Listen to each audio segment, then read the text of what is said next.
The following program is a Town of Colonie television production of the William K. Sanford Town Library.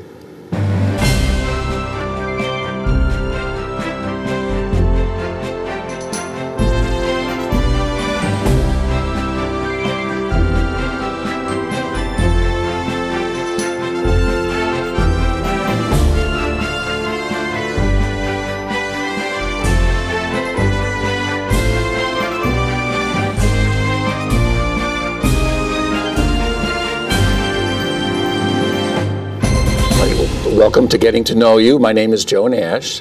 March is Brain Injury Awareness Month. So today our guest is Eileen Reardon. She is Executive Director of the Brain Injury Association of New York State. So welcome. Thank you. We're going to be talking about a lot of your services and programs and advocacy work and all that. Before we do, though, and talk about specifics of brain injury, let me just ask you, your group started in 1982. So it's been around for a while. I know you haven't been there since that long, but could you tell us why this association got started, or did that you know of? You know, the issue of brain injury way back when, there weren't resources for parents and caregivers. And so when you talked about back probably in the 70s and 80s, somebody sustaining a brain injury and not knowing what to do, and we still even find that today, you know, that people are lost in a process and not knowing where to start. That was really kind of the groundwork that swelled up as a group of parents and caregivers getting together and say, we have to have an association, we need to have an organization to go to, so that whether it be the initial starting point, whether it be during the support process, whether it be the point of advocacy, there needs to be an organization. So that's really how the Brain Injury Association started. It was a real grassroots effort, okay. Yeah. Well, one thing I've noticed, but I was looking at some of your information, it seems like there's many ways to define brain injury, which, I mean, not just blunt trauma. Right. I mean, I was reading this, I'm like, well, I didn't realize.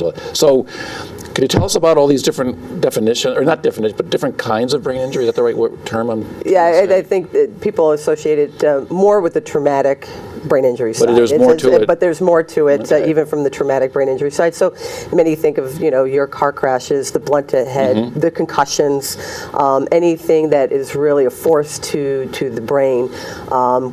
Although acquired brain injury, where that is your strokes, that is more of a natural cause to sustaining your brain injury. Statistically, we could tell you that there are 130,000 individuals every year that sustain a brain injury in New York State. And then you're saying there's various ways. And there's various ways, right. but that doesn't take into the acquired. That is really only traumatic brain injury. So, you know, we're really feeling statistically there are a whole lot more people out there that have sustained a brain injury or consecutive brain injuries because your likelihood of getting multiple increases after your first one. Okay. So it really is imperative to understand what you have sustained and what is really your course of action for rehabilitation. And then you guys, your group, you deal with the whole wide range of these different kinds? Yeah, we actually do. You know, again, I think a lot of people more focus on the traumatic brain injury side, but a brain injury is dramatic and tragic for anybody, regardless if it's, you know, TBI or acquired brain injury. So it is a devastating, it's really a difference from one day to the next. Yeah. So a lot of the stories you hear is by circumstance. That the person had sustained a brain injury. And in fact, just this past weekend, I was up seeing my son up at school, and somebody I know, their daughter goes there as well, and she hit her head on the corner of a table and sustained a concussion that was lasting days. The symptoms were lasting days and becoming more worrisome. So, but it's by circumstance. Okay.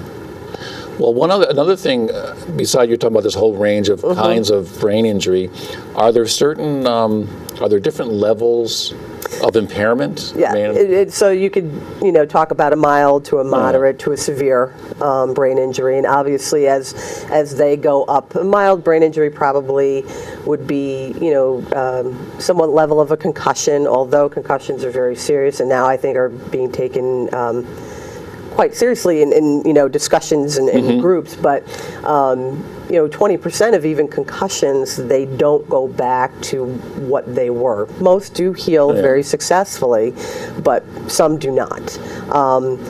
And then, moderate, and then to severe, then you're dealing more with a very cognitive deficiencies, mobility, potentially physical disabilities, and it really all depends upon the severity of your injury and the likelihood of the course of action. The sooner you get into some level of rehab or recovery, the better. And so I think as we look in the medical field, a lot of times, let's say, for example, you sustain multiple injuries as a result of a car accident. The physical body is really the thing that they're focused on, not necessarily the brain. And is it possible to have a concussion and you not even sort of know it? Or? Correct, yeah. Or you could have brain injury and be discharged because your body has healed, but your mind has not. Or down the road, a brain injury could manifest itself over time, and your behavior could change over time.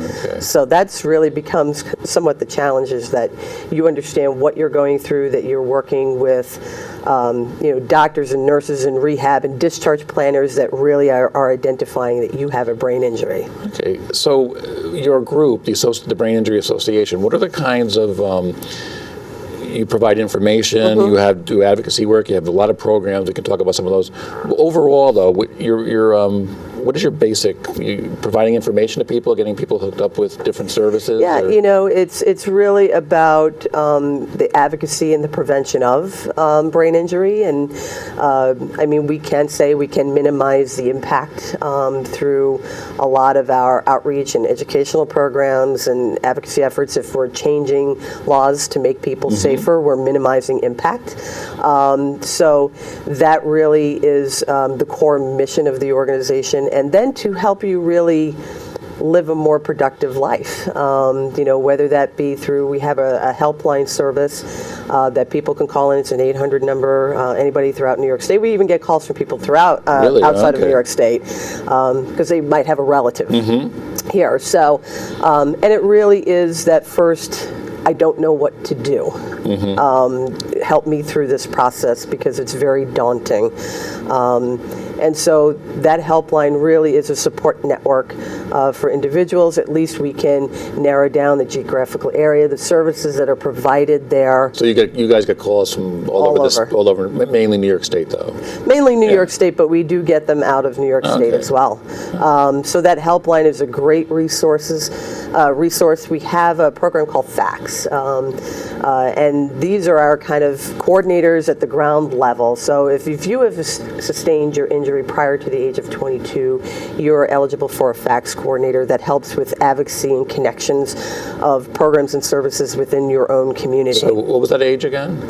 Prior to the age of 22, and that's because the funding requirement that we received, it's through the New York State office, OPWDD, and so it does deal with more child, adolescent, young adult related issues. So, but it doesn't mean just because you're not FACTS eligible, we're not going to try to get you connected. But the FACTS coordinators are really, I think, that lifeline on the ground level. They're working with the parent that might have a 15-year-old that has a brain injury, and they're trying to get them acclimated back to school.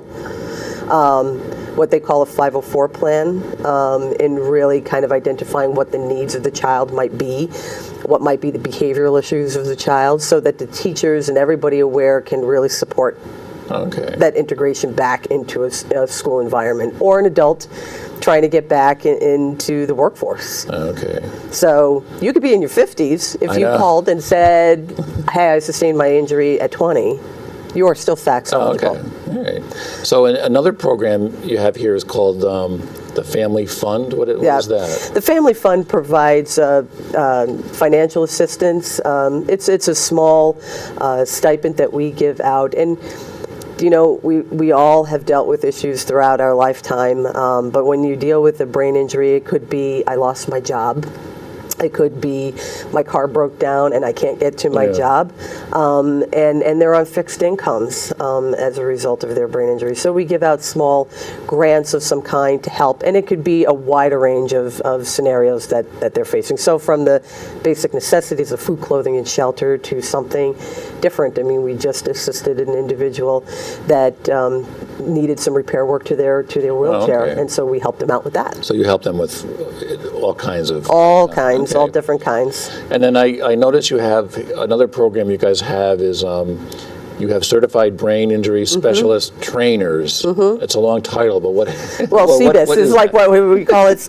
We like, I think, in our sector, you like to use a lot of acronyms. But we, so to become a certified brain injury, you remember we just talked about a few minutes ago that you might come across somebody that, is not knowledgeable in brain injury. They healed the body, Yeah. but not necessarily knowledgeable in brain injury, but they're dealing with a number of folks. This really provides a level of certification of some understanding of what an individual brain injury goes through, or how they may behave, how they might have some cognitive issues, how they might have behavioral outbursts, and there's reasons for it.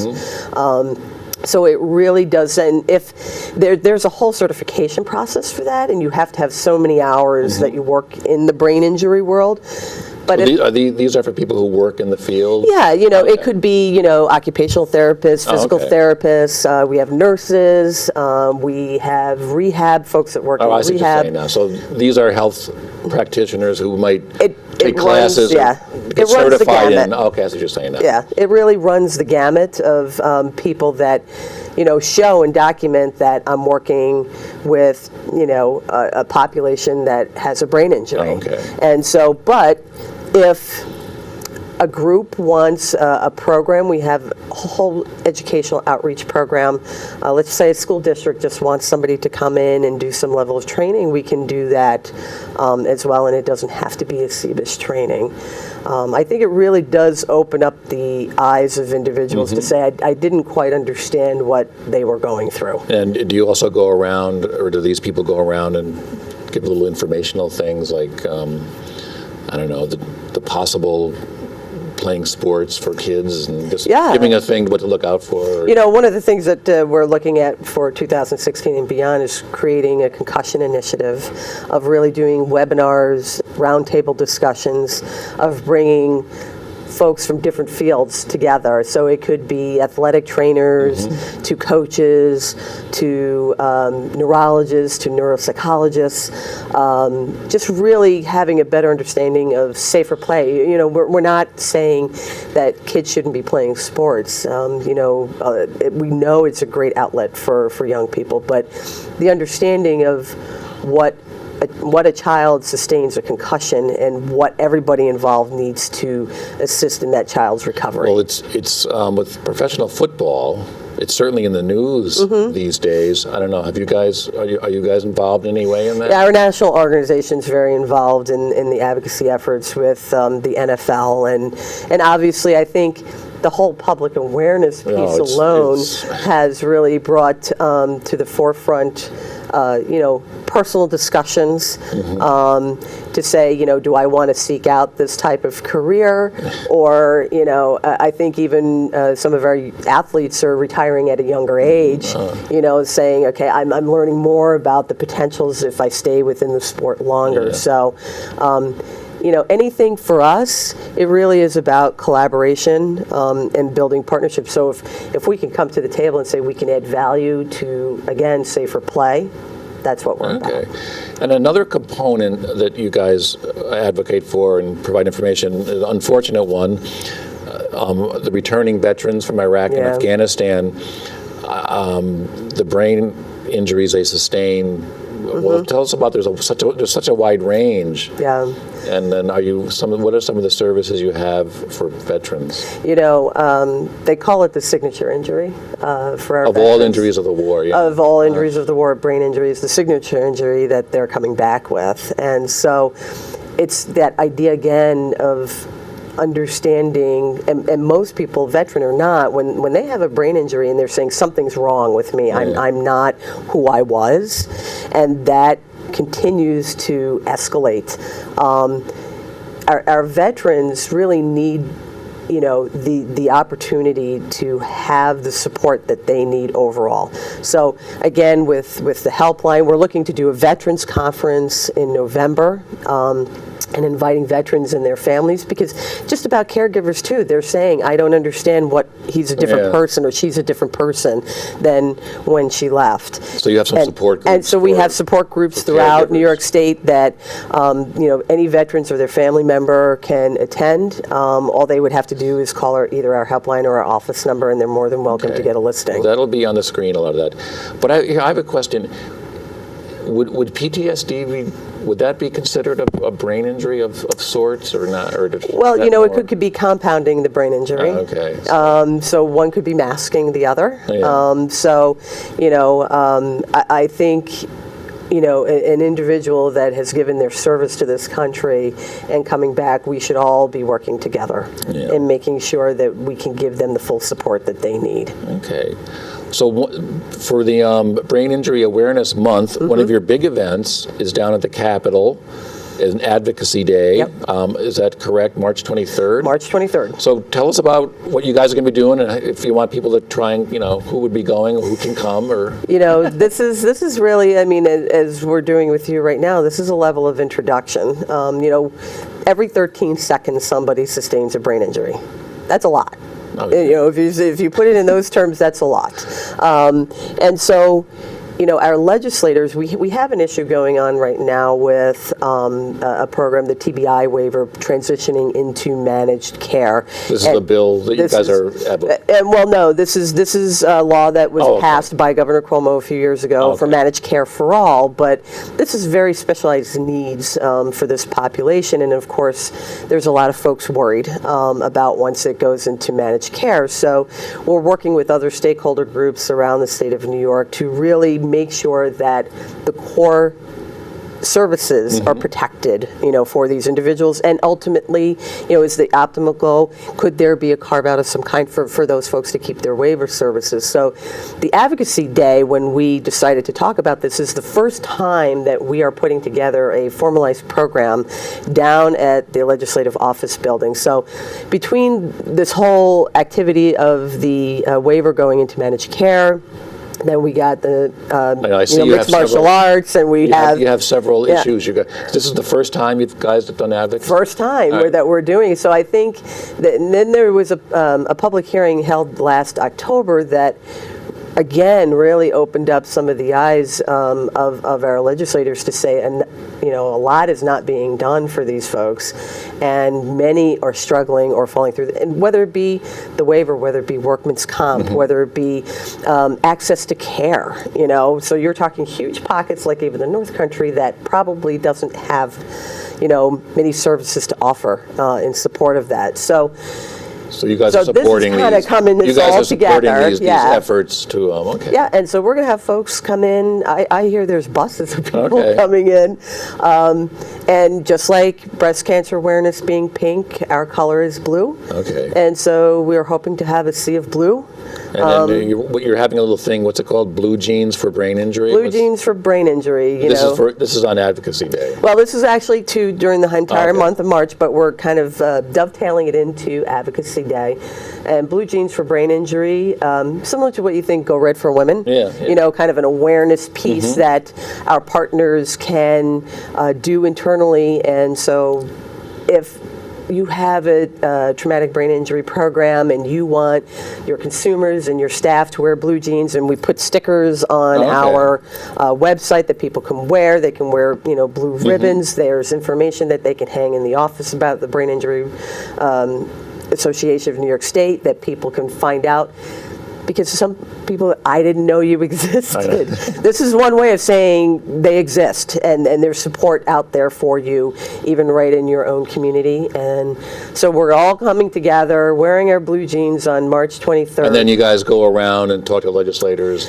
How about open up some minds and understanding that this is a very serious issue. And was one thing that I hear you say, you're, I think, advocating against was the mixed martial arts fighting. Is that one? Yeah, the mixed martial arts, we have some very big concerns. Obviously, anything that we want is to just see protections that are put into place, for individuals that are getting into that ring. So, our role is to bring those points up, and so that people can really take them into account. So I know Advocacy Day is here at the Capitol, but I notice you have a few things. Are you at the federal level that you guys are supporting? What are they? That would be our Brain Injury Association of America. That they are having their federal Advocacy Day on March, I think, 16th. Okay, down in Washington, D.C. I went for the first time last year. It's very inspiring. It's really a great way to get involved, and obviously we want people to come to Albany as well, because there are state initiatives that we have to focus on. So very good. So two other things here. These are where I guess you could say people could get involved. You have volunteers, and people can become members of. So talk to us about those two things. What people can do if they want to help you guys out. The one thing that we didn't mention is that we are a membership organization. So everywhere from an individual to a family to a professional, that is one way of supporting the organization and getting involved. Then you're receiving our newsletter. You're receiving information from Brain Injury Association of America. It really provides a connection to the organization. And so being a member almost gives you a voice, in a way, to the issue of brain injury. And I think we're getting the feeling of here is that obviously there's a multitude of different issues. Well, after talking to you, it's such an amazingly wide range of how people can get brain injury and all the different levels and aspects. I didn't think it was. I wouldn't have thought it was so large.